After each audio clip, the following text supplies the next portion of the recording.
co zdziwiło Jagiełłę, gdy szykował się do bitwy o ważną krzyżacką warownię. Dlaczego musiał zginąć królewski pisarz? Co przyciągało zachodnie rycerstwo do zamków w Przezmarku? Czego szukali hitlerowcy w malowniczych ruinach? Co wspólnego mają pompejańskie malowidła z owcami? I czego szukała potomkini niemieckiego rodu w ruinach średniowiecznego zamku? Opowiemy Wam o tym podczas dzisiejszej wycieczki, w której odwiedzimy jedne z najbardziej zagadkowych warowni w Górnych Prusach.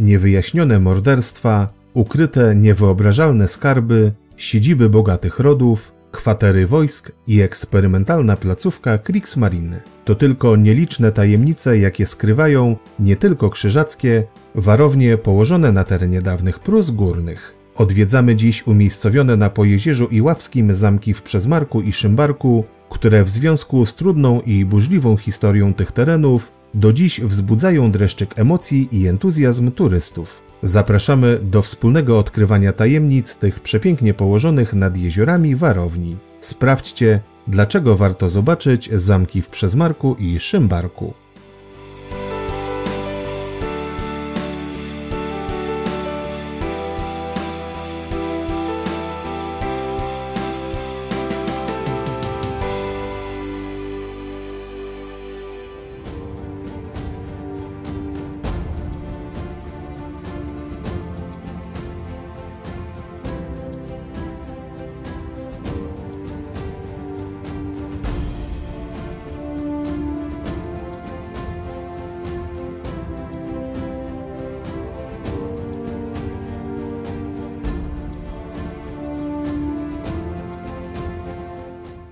Zamek we wsi Przezmark powstał w miejscu dawnego grodu Pomezanów, położonego nad jeziorami Wielka i Mała Motława, zniszczonego przez Krzyżaków w drugiej połowie XIII wieku. Początkowo istniała tu drewniano-ziemna warownia, którą w XIV wieku komtur dzierżgoński i wielki szatny zakonu krzyżackiego Luter z Brunszwiku przekształcił w murowany zamek. Składał się on z zamku wysokiego i oddzielonego fosą warownego podzamcza z 3 wieżami. Był siedzibą prokuratora krzyżackiego, odpowiedzialnego za sprawy sądownicze i administracyjne w wydzielonym okręgu oraz dowództwo nad podległym wojskiem.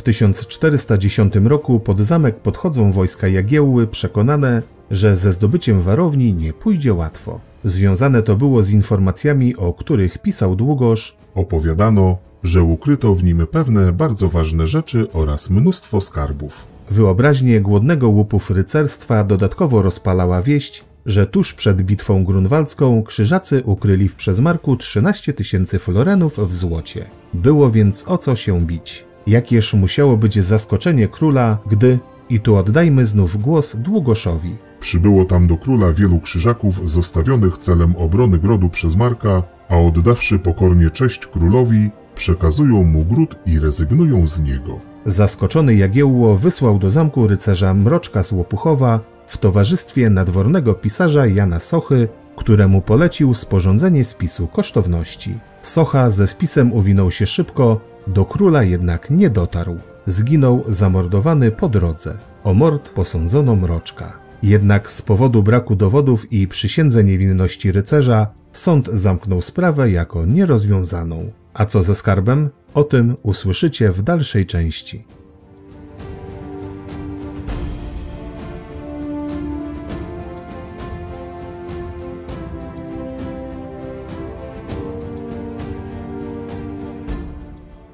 Jeśli podoba Ci się nasz film, proszę zostaw łapkę w górę oraz rozważ subskrypcję kanału i włączenie powiadomień.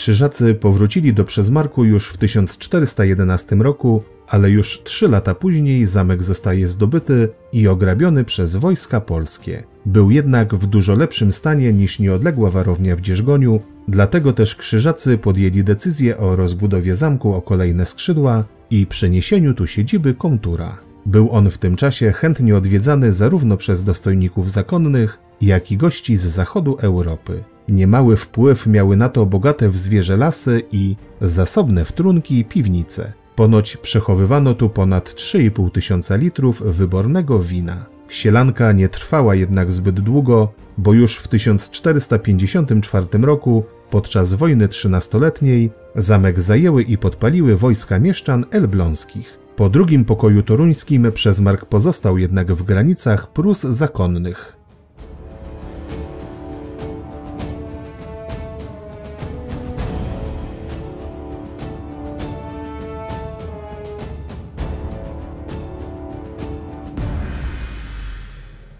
W XVI wieku zamek trafia na chwilę w ręce biskupów pomezańskich, a od 1521 roku znajduje się w rękach prywatnych. Pod koniec wieku na zlecenie murgrabiego Jana Jerzego książęcy architekt Blasius Berward przeprowadza gruntowną przebudowę zamku, wyposażając go w modne wówczas elementy renesansowe. W czasie wojen szwedzkich właściciele Przesmarku opowiedzieli się po stronie Skandynawów i udostępnili zamek na ich stałą kwaterę. W XVIII i XIX wieku zamek traci na znaczeniu i pomimo iż ma tu siedzibę urząd ziemski, warownia podupada i jest powoli rozbierana przez okolicznych mieszkańców.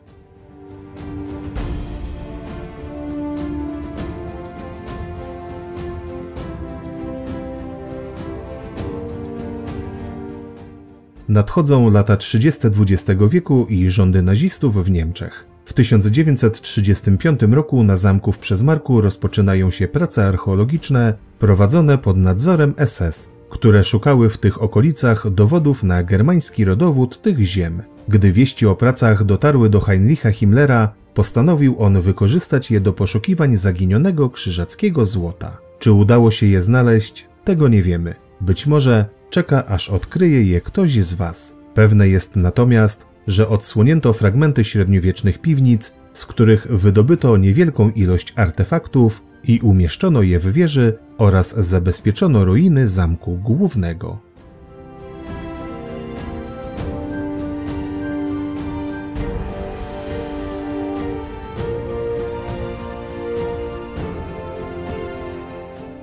Dzięki pracom archeologów Przesmark stał się miejscowością, do której chętnie przyjeżdżali turyści i kuracjusze, a nad jeziorem powstał ośrodek wypoczynkowy. W czasie II wojny światowej często wypoczywali tu żołnierze Kriegsmarine, którzy w pobliskim Elblągu pracowali nad miniaturowymi łodziami podwodnymi. Niepotwierdzona plotka głosi, że w trakcie tych pobytów przeprowadzali na nich eksperymenty także w tutejszych jeziorach. Zimą 1945 roku w Przesmarku pojawiają się Sowieci. Demolują wieże, a pozostałe po wykopaliskach eksponaty wyrzucają do jeziora. Ponoć po wojnie dzieciom zdarzało się wyciągać z wody krzyżackie tarcze i hełmy.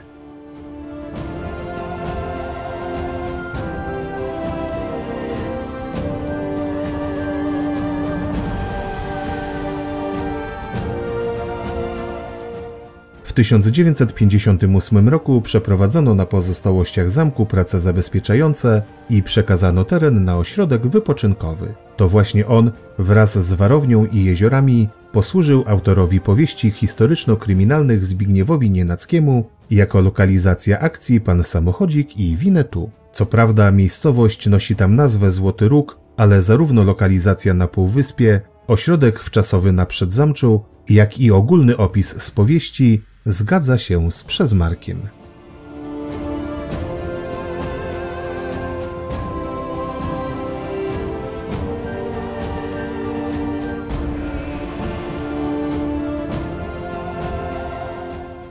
W roku 2000 pozostałości warowni trafiły w ręce prywatnego właściciela. Przesympatyczny pan Ryszard trafił tu wraz z żoną z Warszawy i poświęcił mnóstwo pracy i pieniędzy na doprowadzenie otoczenia do porządku. Obecnie najlepiej zachowanym elementem gotyckiego zamku jest kwadratowa wieża stojąca w północno-wschodnim narożniku podzamcza. Właściciel chętnie oprowadza po niej turystów i to za dobrowolną wpłatą przeznaczoną na renowację zamku wrzucaną do szkatułki. Z zamku głównego, oddzielonego obecnie suchą fosą, pozostały jedynie porośnięte chaszczami ruiny.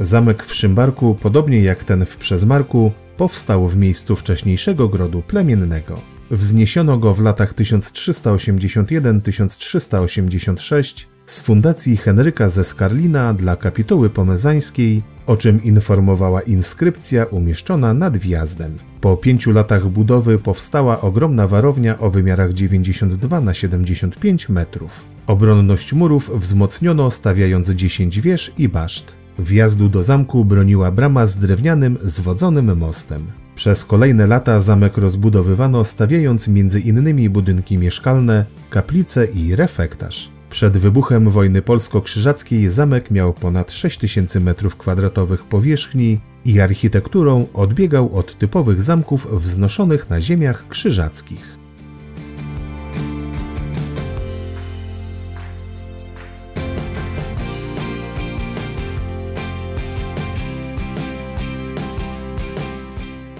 W tym miejscu warto wyjaśnić, czym była kapituła pomezańska. Została ona utworzona w 1243 roku decyzją legata papieskiego Wilhelma z Modeny. Była to jedna z 4 diecezji pruskich położonych pomiędzy Warmią a ziemią chełmińską. Pierwszy biskup Ernest Stargawy na siedzibę biskupstwa wyznaczył Kwidzyn, gdzie wzniesiono zamek i kościół.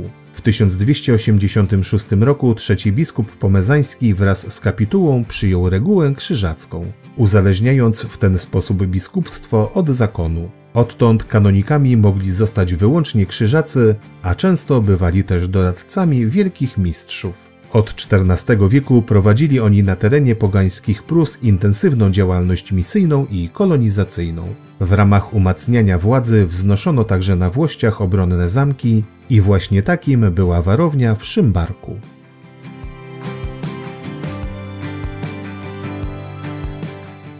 Już teraz możesz zabrać ze sobą nasze audioprzewodniki i słuchać ich podczas zwiedzania. Znajdziesz je wpisując Razem w Polskę na Spotify i w podcastach Google.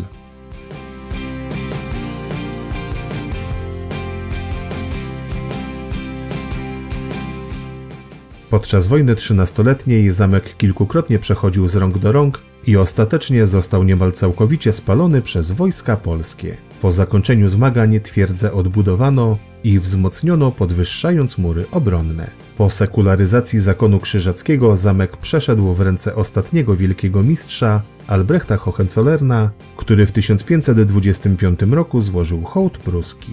Ten przekazał go w ręce ewangelickiego biskupa Georga von Polenz. Jego spadkobiercy administrowali zamkiem do 1653 roku. W tym czasie dokonali renesansowej przebudowy twierdzy, zmieniając ją ostatecznie w rezydencję.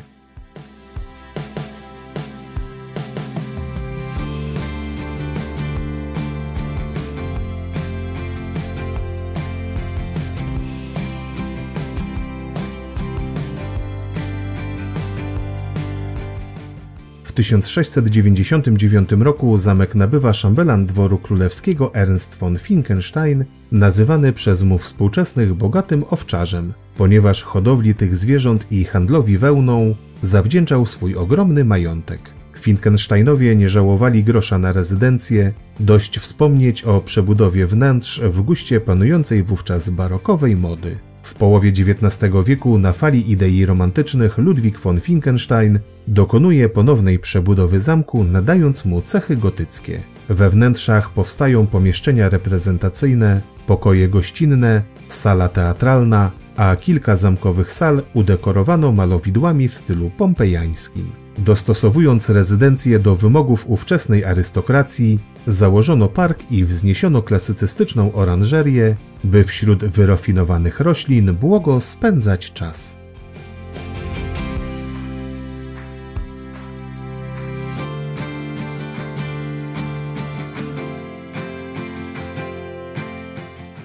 Ród Finckensteinów był właścicielem zamku do stycznia 1945 roku, kiedy to uciekli w obawie przed ofensywą drugiego frontu białoruskiego. Zanim jednak wkroczyła tu Armia Czerwona, rezydencja znalazła się w rękach oficerów SS. Po przejęciu zamku Sowieci urządzili w nim kwaterę. Na odchodne, po ograbieniu wszystkiego, co dało się wywieźć, podpalili warownię. Czego nie strawił ogień, dokończyli ludzie, buszując w poszukiwaniu skarbów, bo trzeba wiedzieć, że o bogactwach pozostawionych przez Finckensteinów krążyły legendy. Pomimo iż mieli oni dostatecznie dużo czasu, by wywieźć z zamku najbardziej wartościowe rzeczy, najprawdopodobniej nie zrobili tego licząc, że losy wojny wkrótce się odwrócą i będą mogli wrócić do swojej posiadłości. Dlatego wiele cennych rzeczy ukryli gdzieś w rozległych piwnicach zamku.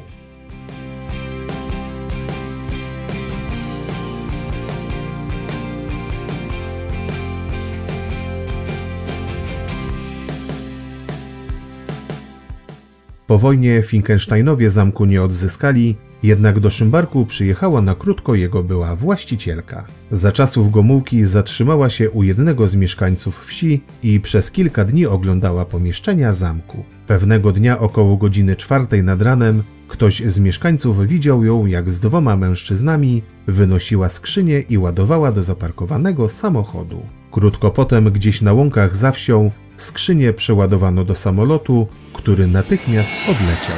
Kilka dni później do wioski przyjechało wojsko, a bezpieka rozpoczęła dochodzenie. Ludzi przesłuchiwano, ale ostatecznie nie zdołano wyjaśnić, co pani Finckenstein zabrała z zamku.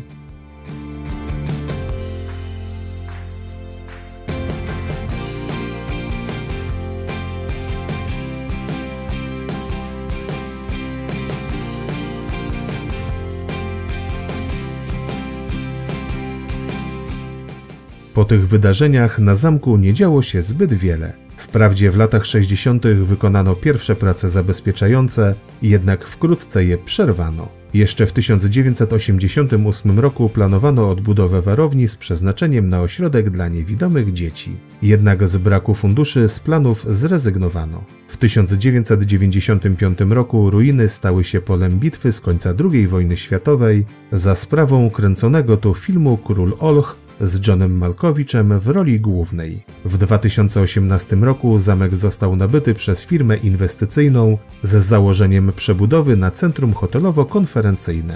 Jednak na tą chwilę prace jeszcze nie ruszyły i można spokojnie podejść pod warownię i zwiedzić ją, niestety tylko z zewnątrz.